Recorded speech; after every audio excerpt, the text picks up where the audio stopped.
Welcome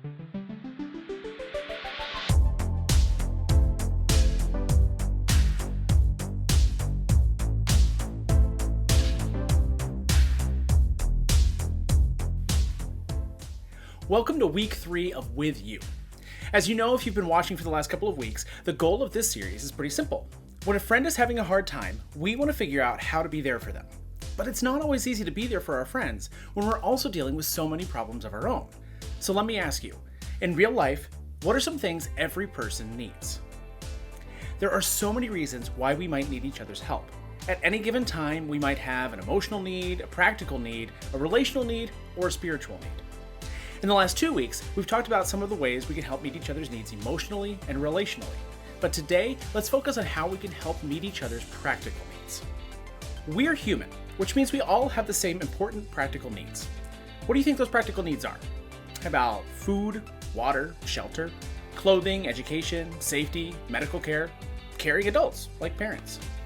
There are people everywhere, all over the world and close to home too, who need greater access to these essential things. One of the most common messages in the Bible is the reminder to be on the lookout for those in need, and often those needs are practical. Jesus and his disciples said it many times, but it's a common theme in the Old Testament too.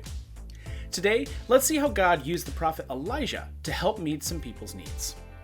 A prophet is a messenger from God. God would often give a message to a prophet, and then the prophet would share it with as many people as possible. In Elijah's day, the nation of Israel, God's chosen people, were being led by kings. There were good kings and bad kings.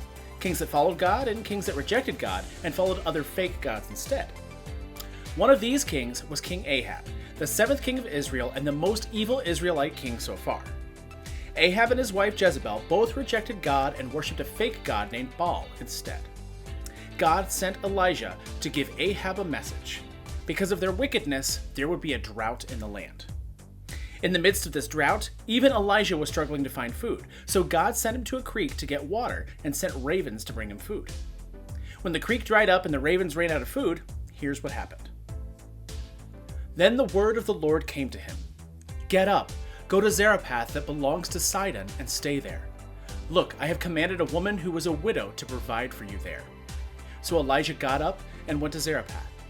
When he arrived at the city gate, there was a widow gathering wood. Elijah called to her and said, "Please bring me a little water in a cup and let me drink." As she went to get it, he called to her and said, "Please bring me a piece of bread in your hand." But she said, "As the Lord your God lives, I don't have anything baked, only a handful of flour in the jar and a bit of oil in the jug. Just now I am gathering a couple of sticks in order to go prepare it for myself and my son, so we can eat it and die." Then Elijah said to her, "Don't be afraid. Go and do as you have said, but first make me a small loaf from it and bring it out to me. Afterward, you may make some for yourself and your son, for this is what the Lord God of Israel says.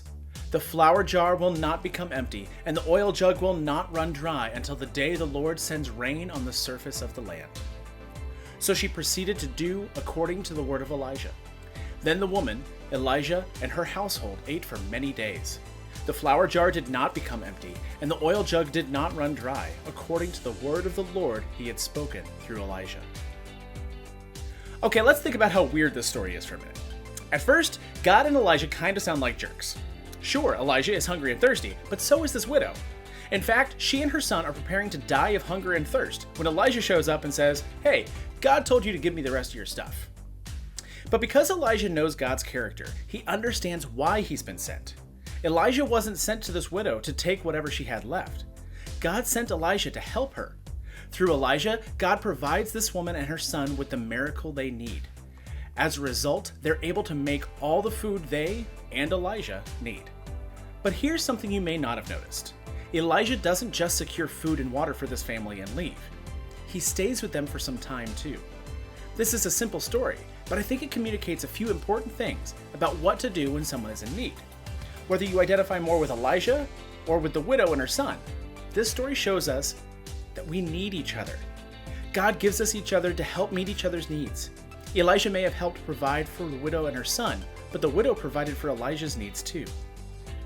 That God works through us. There are many people in our world, country, neighborhoods, and schools who are in need.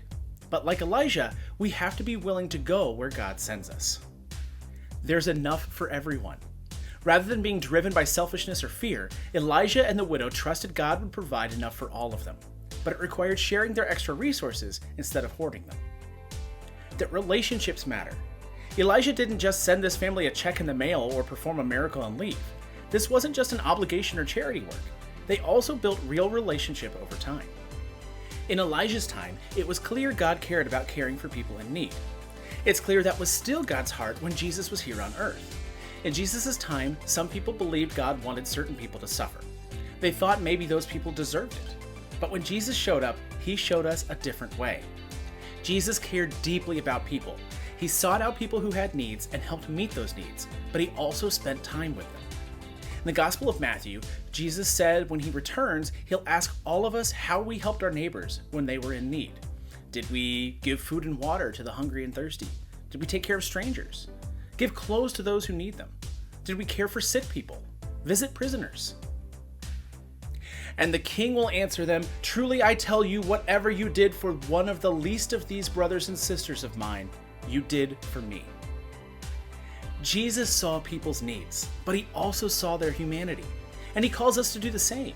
Instead of ignoring or not noticing the needs of the people around us, we are asked to do what Elijah and the widow did, and what Jesus did, and be with people when they're in need. But why don't more people do more to help meet the needs of others? It's a question we should all be asking ourselves. What about you? What barriers prevent you from meeting the needs of others? There's a Hebrew word in the Bible that is often translated as peace. But when the Bible says peace, it's not only talking about the absence of war, it's talking about a world that's complete, whole, and in perfect balance. That word is shalom. In the world, in our country, and in our neighborhoods and schools, there are needs, but there is also excess. Some people have more than enough, while others are in desperate need. Some people think there isn't enough to go around, so they hoard things and only help people who they think are valuable. Do you believe there's enough to go around, or do you think we need to hold tightly to what we have? Other people think there isn't enough to go around because they've never had enough. They may only have secondhand shoes that don't fit right. Their pantry might be empty because their family can only afford to buy food one day at a time. They might be new to this country and are still trying to acquire the things they need. For some of you, you don't have to imagine this because you already live with needs like these daily. The tragedy is, although people all over the world struggle to get access to basic resources like food, water, sanitation, and education, there is enough to go around. There's enough food in the world to feed everyone, but our systems don't prioritize sending food to all the places in need. There are enough shoes for everyone. We won't run out if everyone has a few good pairs. There is enough space and materials for houses, and many houses all over the world are standing vacant, but some people are still without homes. There are imbalances in the world, but we can help bring shalom by working to put things back in balance. How could we help create shalom wherever needs exist? One person working alone can't cure these immense imbalances. It takes a community to care for people in need. That's why Jesus tells his followers to help set things right. God seriously cares about people in need. If you follow Jesus, meeting the needs of those who are in need is a huge part of this whole Jesus following thing. So here are a few tangible ways we could be with people who are in need. Start small. The big needs we've talked about today might seem overwhelming, so start by looking for small needs around you. Maybe someone in class needs to borrow a pencil or someone forgot their lunch money. Once you notice these little things, it will be easier to notice the big needs around you too. Identify needs in your community. There are so many programs and nonprofits working to meet needs for our neighborhoods, and there are plenty of ways to get involved.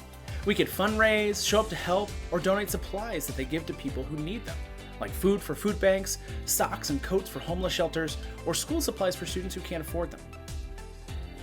Identify needs at church. Our church is working to meet needs too.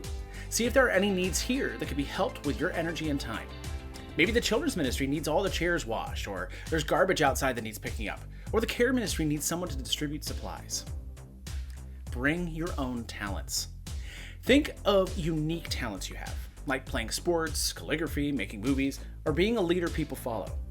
Think of the groups you are already involved with from school or outside of school.